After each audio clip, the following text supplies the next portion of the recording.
প্রিয় দর্শক, আসসালামু আলাইকুম।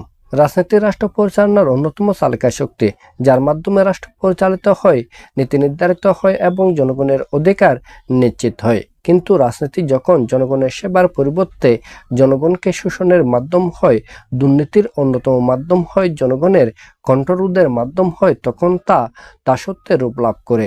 আর এই দাসত্বায়ন থেকেই ক্ষমতায়নই হতে পারে সমাজের মানুষের মুক্তির একমাত্র পথ। তাই আজকে আমরা এই ভিডিওতে রাজনীতির দাসত্বায়ন থেকে ক্ষমতায়ন নিয়েই আলোচনা করব। দাসত্বায়নের রূপ, প্রথমত চিন্তার দাসত্ব। আমরা আমাদের চিন্তার জগতে ভিন্ন বৈচিত্র্য কিছু চিন্তা করতে পারি না। আমরা বংশ পরম্পরায় যে ধরনের চিন্তা করে এসেছি, সামনের দিনগুলোতেও সেই ধরনের চিন্তা করতে অভ্যস্ত। আমরা পুরাতনকে ধরে থাকি, নতুনকে গ্রহণ করতে পারি না। এর বাইরেও বর্তমানে আধুনিক যুগে কিছু মিডিয়া ফ্রেমিংয়ের মাধ্যমে আমাদের চিন্তার জগৎকে সংকুচিত রাখা হয়েছে পরিকল্পিতভাবে।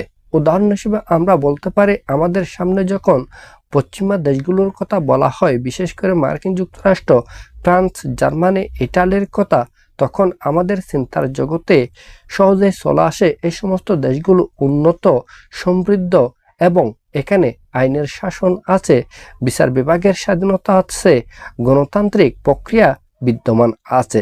বর্তমানে কতটুকু এর সত্যতা রয়েছে তা নিয়ে কেউ প্রশ্ন তোলে না।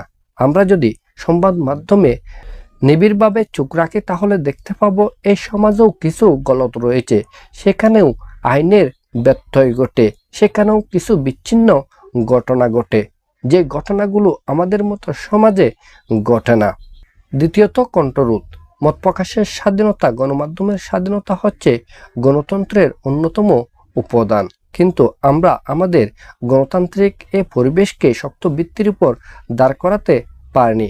আমাদের সংবিধানে মত প্রকাশের স্বাধীনতার কথা বলা থাকলেও আমরা আমাদের মত প্রকাশ পারছি না। যদি করি, আমাদের উপর নানা ধরনের হয়রানি হয় বর্তমান এই সমাজের মধ্যে। ক্ষমতায়নের রূপ, প্রথমত সচেতনতা বৃদ্ধি।